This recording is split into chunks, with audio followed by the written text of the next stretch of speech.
concept is silly, ridiculous, a waste of time. They didn't want.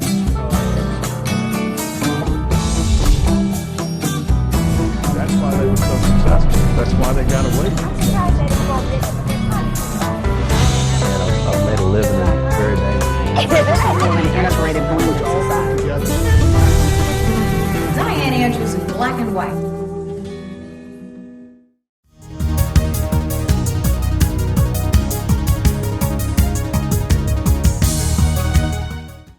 Welcome to Dianne Andrews in Black and White, and I'm your host, Dianne Andrews. Thanks for watching us in those 3 million TV homes out there and our YouTube audience. We appreciate your viewership.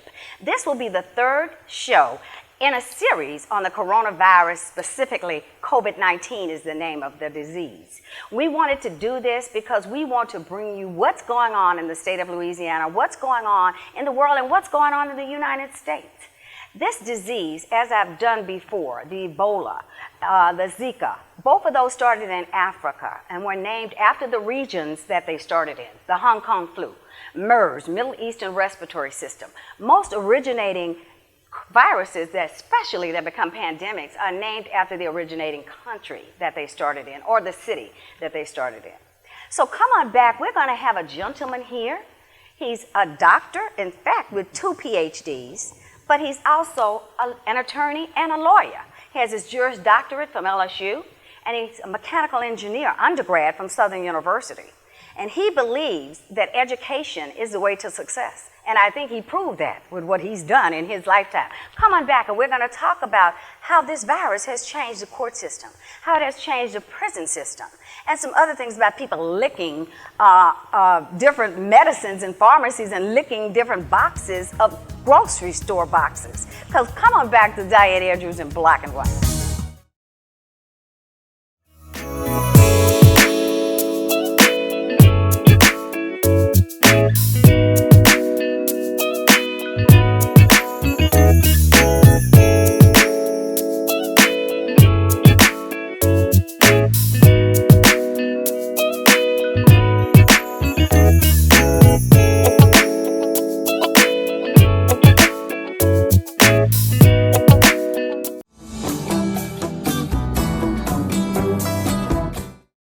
Thanks for coming back to the 3rd show in my series on SARS-CoV-2, or the coronavirus, which there are many of them. So that this one is specifically labeled COVID-19, which is the name of the disease you get if you attract this strand of the coronaviruses, because there are many.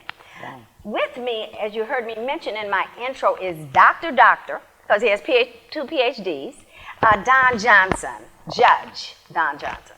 Thank you for being here with us today. Attorney, judge, doctor, I don't know which title to take, it's so many.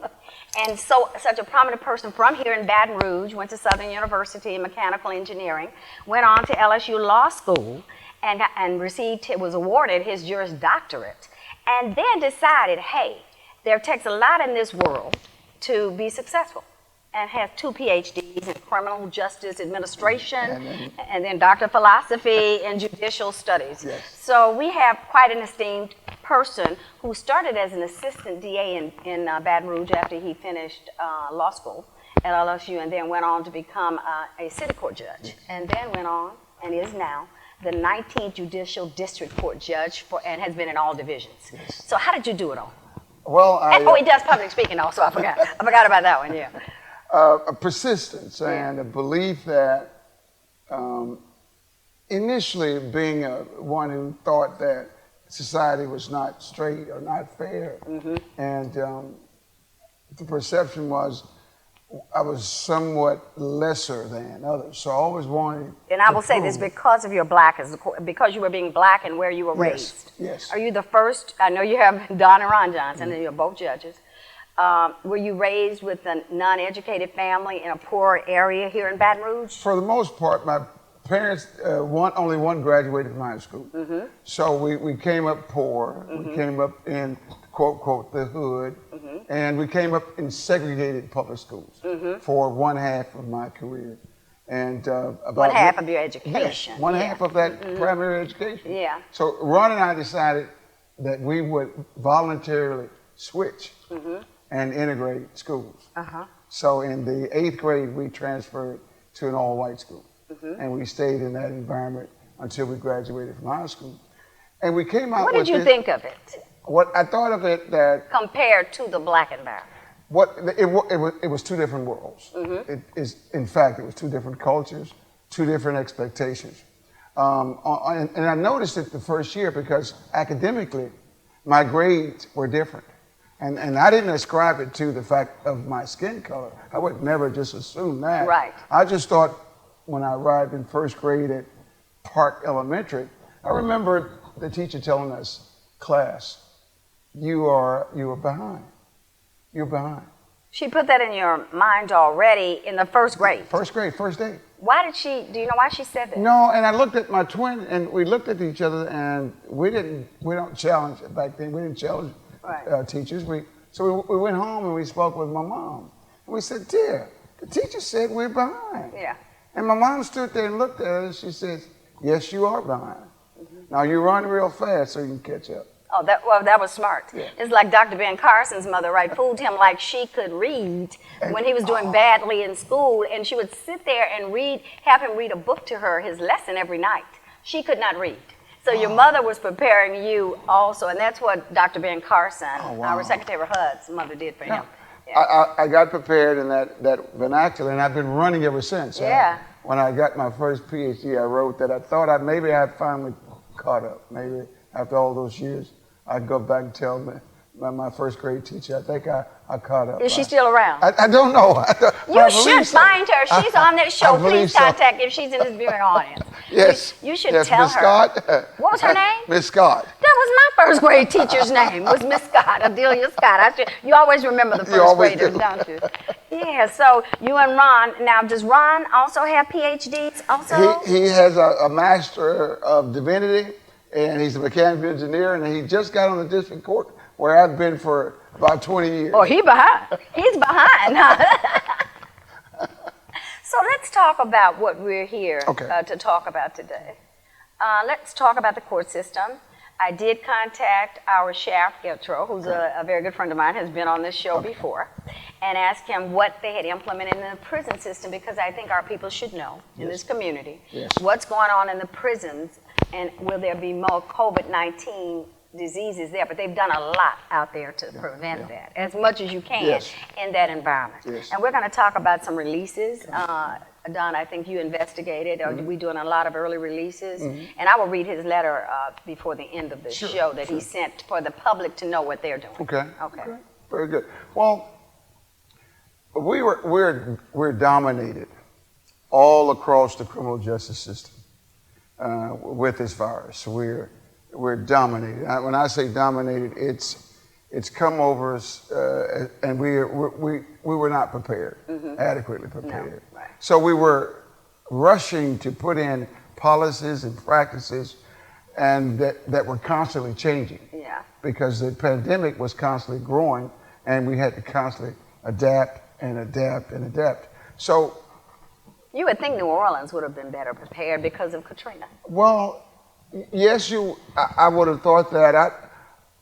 I suppose if we had been informed of the tenacity of this respiratory illness, then we could have gotten prepared. I'll tell you how it started, because I was in healthcare. I owned a geriatric home health care agency for over 16, 17 years here. I just got out of home health 2 years ago. So I'm really familiar with home health, the shut-in. They cannot go out. And we dealt with the swine flu in 2009, which killed 13,000 people in America, and people don't even realize how many people were killed in that pandemic. You know, an epidemic is more regional, and a pandemic is worldwide. Yes. And what happened, because I'm, this is my third show, and I have a doctor next week that I'll be doing a show with. But in looking at the World Health Organization, in January 11th, they still said it was not human-to-human transmission. And again, as I said, I've done Ebola with Dr. Todd. He's the state's head epidemiologist. We did Zika, and we did infection control in the homeless about 4 months ago. But he's under the weather himself right now. And he's a very good friend of mine, but he's our state epidemiologist. So I'm familiar with pandemics. And from that standpoint, I've done them before. The difference in Africa with Ebola and Zika is they wanted our help. They invited us to come in.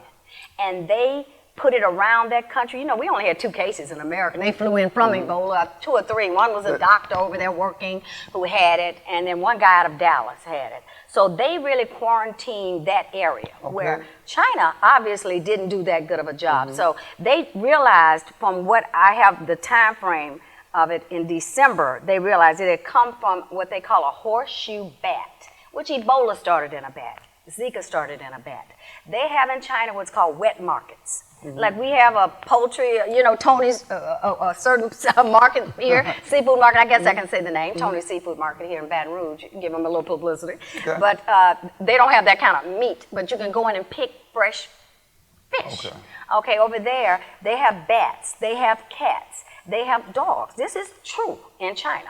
In fact, last week they just passed and banned the sale of cats in these markets and the sale of dogs in these markets. They have taken dogs and cats and put them in what they call livestock from wild animals. That's the way they had them. Bats are in there, and bats are a real problem, and we need, World Health Organization needs to do something, because a lot of our disease, especially the flu pandemics, have started over there. And a lot of the coronas have too. SARS and MERS are also coronaviruses. But, so that I do know. So what happened, we were trying to send people over there, and you know, it's kind of strange that the doctor who was working on it primarily over there ended up dead, and that's pretty much recorded in history. And there was another doctor, emergency room doctor, who's been missing for 2 weeks over there. They wanted to go public, more than us. In fact, Great Britain just did a study on this, because they tried to go over there also. And they said 95% of this could have been avoided, the deaths around the world, if they hadn't, if they had come forward and told us. They see, from a lot of times, in most of these diseases, flus, coronas start in an animal. And MERS started in a camel over in Saudi Arabia. That's why it's called Middle Eastern Respiratory System. It started in Saudi Arabia. So, and they jump. That's what they call it. They jump into a human being some kind of way. Whether you're around them with a cut, you get blood, whatever. But they were telling us that there was no human-to-human transmission. When the first one they had was, I think, the end of December in reality. But in January, they were still telling us there wasn't. But we started testing people.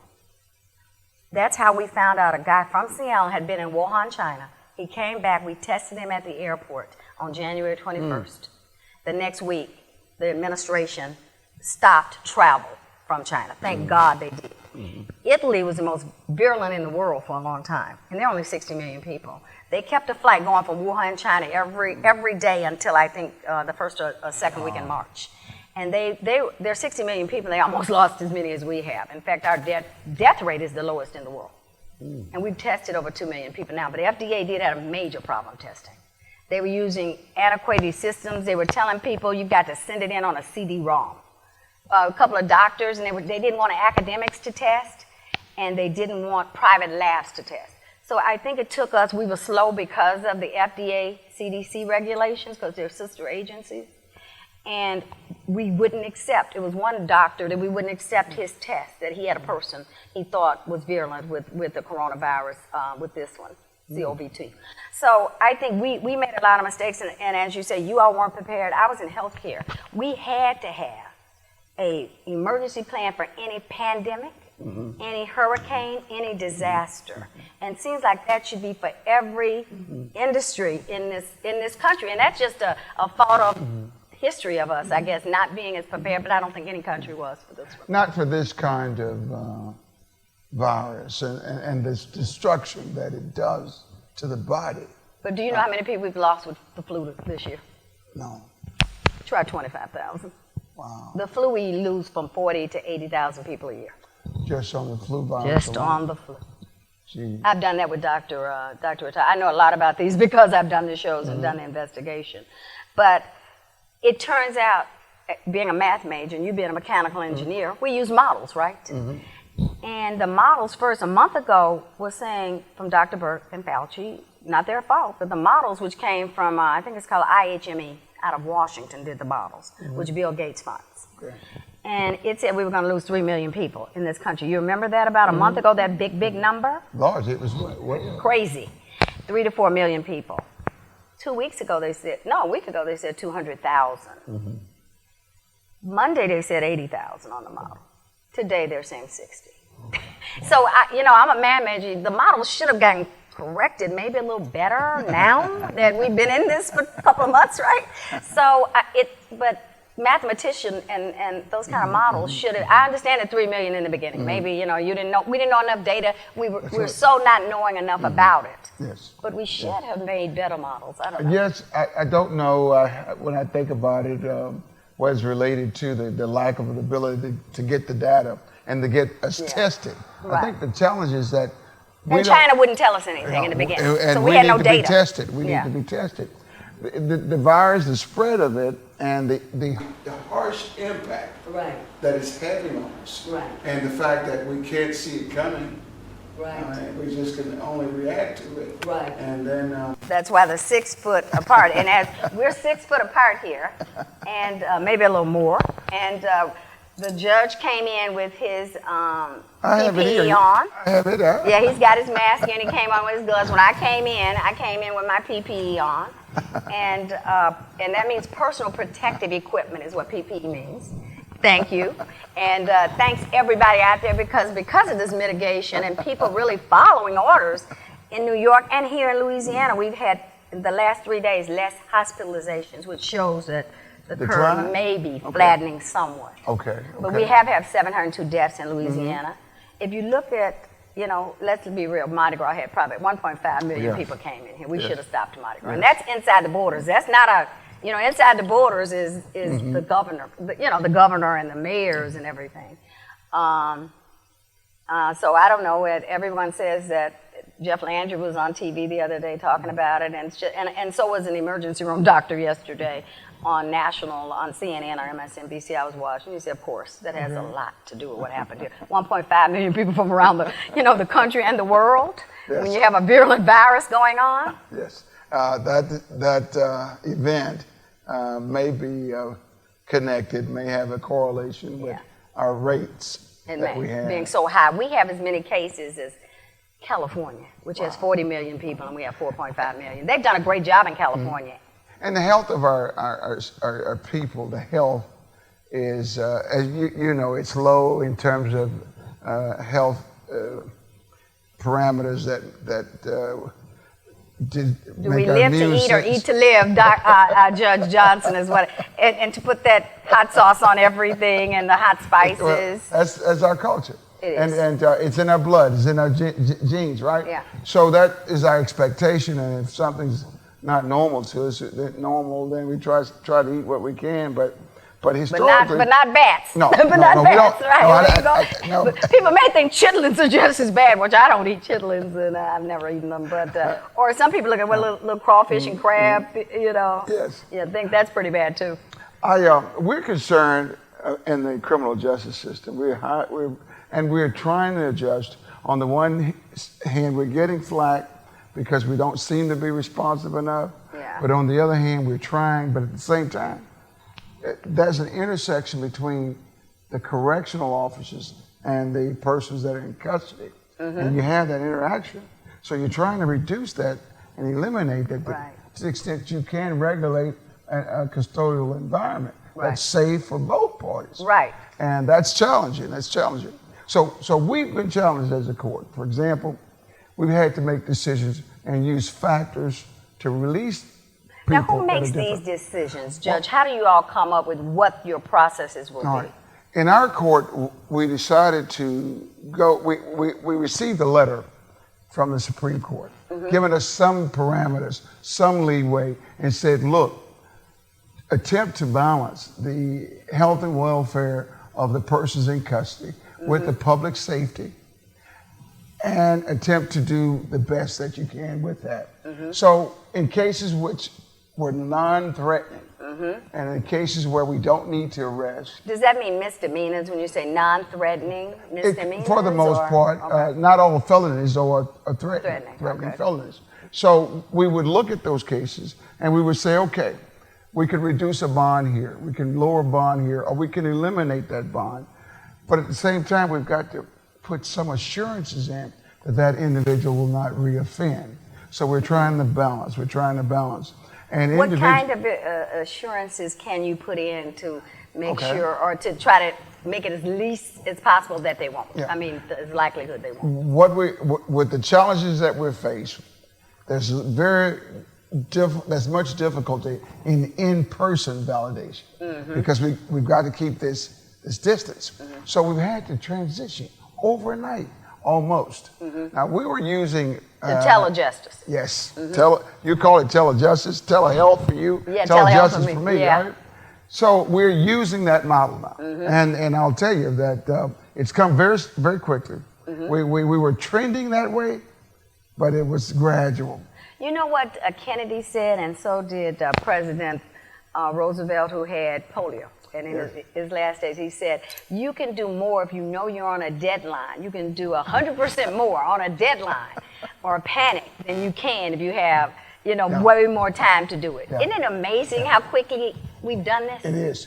The court has adjusted in unmeasurable ways. The prison has.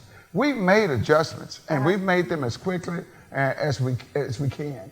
But Do you that's think not some good of this enough. will stick, though? Do you think we'll be doing more? I think some of the telemedicine, because they've been talking about it and using it a long time, and a lot of the bigger companies do use it. Do you think some of the telejustice Yes. the processes are good enough to stay? They are going to evolve. We're going through conferences now. We're using all sorts of systems. We're using televisions. We're using monitors. We're using connections through the internet. And your phone, probably. You're Yes. connected through the phone. I used it today. Yeah. I used it yesterday. And we're holding hearings where the person is not in the courtroom.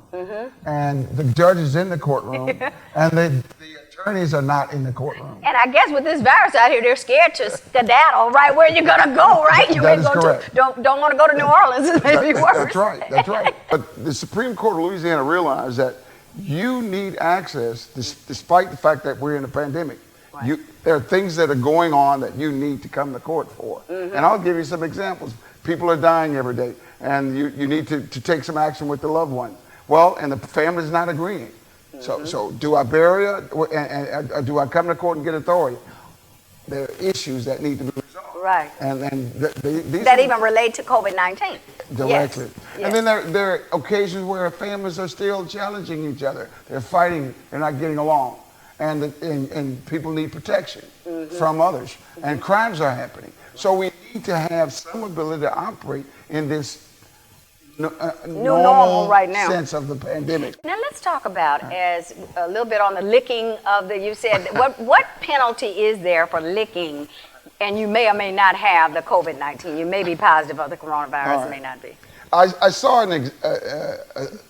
a statement on the radio or a statement on the television where some person went into a store and either spat or licked the produce or the meat. Yes. All right. So it's been out. They have footage of people actually doing all right. this. So someone who does that is intentionally destroying property.